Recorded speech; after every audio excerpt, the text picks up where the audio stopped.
en alguna posada de Middenland, una noche del mes de Nag Exen del año de 2512. El viejo ciego estaba solo en su estancia. No había luz, pues esta no era necesaria en absoluto. Sentado sobre una cama, abrió un viejo y voluminoso libro encuadernado en cuero y reforzado en bronce. Un extraño cuervo blanco estaba posado sobre el cabecero de la cama. El libro, el viejo, abrió el extraño volumen y comenzó a pasar sus dedos sobre una de sus páginas mientras en voz alta hablaba para sí mismo, quizá para su compañero el cuervo. Y ahora, mi señor, sepamos de los héroes de Reinval y de las cosas que ha sido dicho que les acontecieron una vez acabaron con aquella forajida conocida como Annalisa de las Flechas Negras.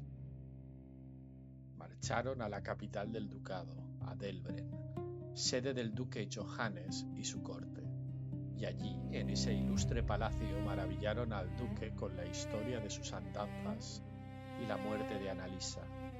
Mucho festejó el duque estas nuevas, y todo se dispuso para que los héroes fueran agasajados por el pueblo en algo más de una semana, en las fiestas de final del invierno, en las cuales se hacían ofrendas a la ninfa del río Delb, buscando su protección y favor ante las riadas que suceden al deshielo.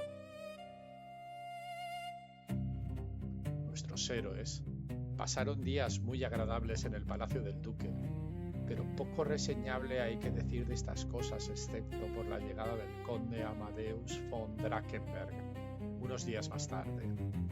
Y fue una entrevista bastante nublada la del duque y su yerno, pues el duque minusvaloró los hechos de nuestros héroes y se mostró altivo incluso con el duque. Nadie supo entonces las razones de este inusual comportamiento, aunque mi señor y yo sabemos, como está escrito en este libro, que el conde había encontrado el famoso zafiro conocido como el Ojo del Dragón y que se disponía a viajar a Carroburg para devolverlo en triunfo a su legítimo propietario, el gran duque de Middenland. Gran favor esperaba obtener el conde del príncipe de Carroburg y con ello su fortuna cambiar, elevándose de esta manera entre los nobles del imperio. El apoyo de su detestado suegro ya no le era más preciso. El conde partió con gran y rica comitiva, acompañado de su esposa, y los héroes quedaron en Delbren con el duque, a pocos días ya de los fastos preparados en su honor. Hubo mucho júbilo en esos días, y nuestros héroes lo fueron también del vulgo de aquella ciudad ribereña. Honraron a la ninfa del Delb junto al propio duque, y en la gran fiesta que siguió en el palacio fueron condecorados y declarados hijos predilectos de aquella villa, entre los aplausos de muchos y las miradas envidiosas de otros. Pero poco dura la alegría en casa del pobre. En la madrugada de la fiesta, agentes leales al duque reclamaron su presencia a altas horas de la madrugada. El duque mantenía una vigilancia sobre el río, aguas arriba y aguas abajo, y de esta forma pudo saberse que varias gabarras imperiales, cargadas de tropas selectas del propio emperador, habían remontado el Delb sin permiso del gran duque de Middenland, contraviniendo todo derecho imperial, y que se dirigían hacia Delbren.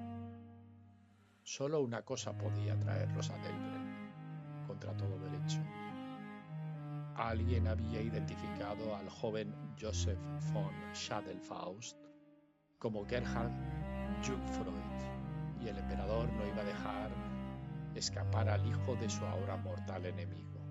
Nuestros héroes fueron sacados de sus lechos y llevados con premura ante el duque, que les advirtió del negro destino que se cernía sobre ellos. El duque no iba a fallarles ahora. Ya había tramado un plan para posibilitar su huida y con un poco de suerte despistar a sus perseguidores.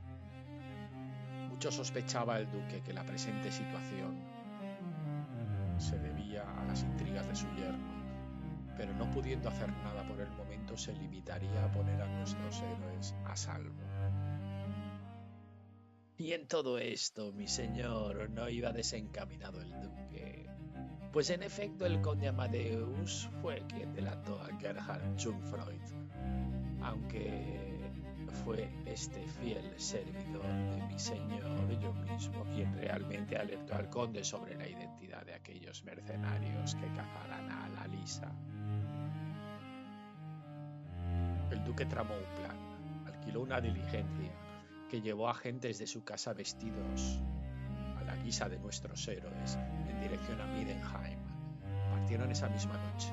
Se dio noticia al pueblo y a pesar de las horas de la madrugada, algunos fueron a despedir a nuestros héroes, lanzando invectivas contra el emperador que contra todo derecho los quería presos. Por otra parte, el duque puso al servicio de nuestros héroes a 2 de sus más expertos guardabosques. Los guardabosques debían llevar al grupo a través de sendas desconocidas de la selva del Dragwald y acompañarlos hasta la venta conocida como la diligencia y los caballos, donde podrían tomar un carruaje con destino a Aldorf, haciéndose pasar por unos comerciantes de viaje a la feria de Bogenhafen.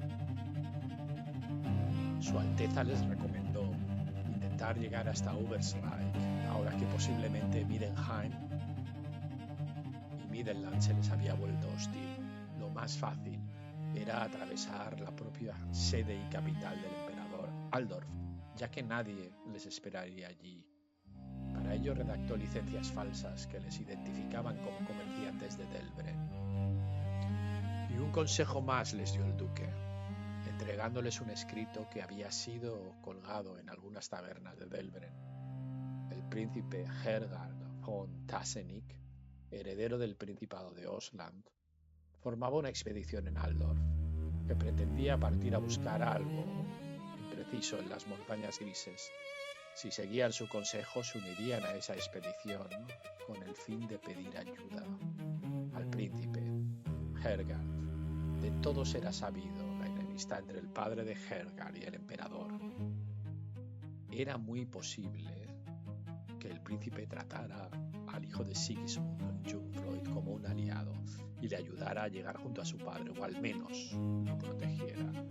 Y con esto, mi señor, las aventuras de nuestros héroes llegan al presente, y a pesar de lo difícil que se me hace seguir su pista, poco a poco voy juntando los relatos de su historia.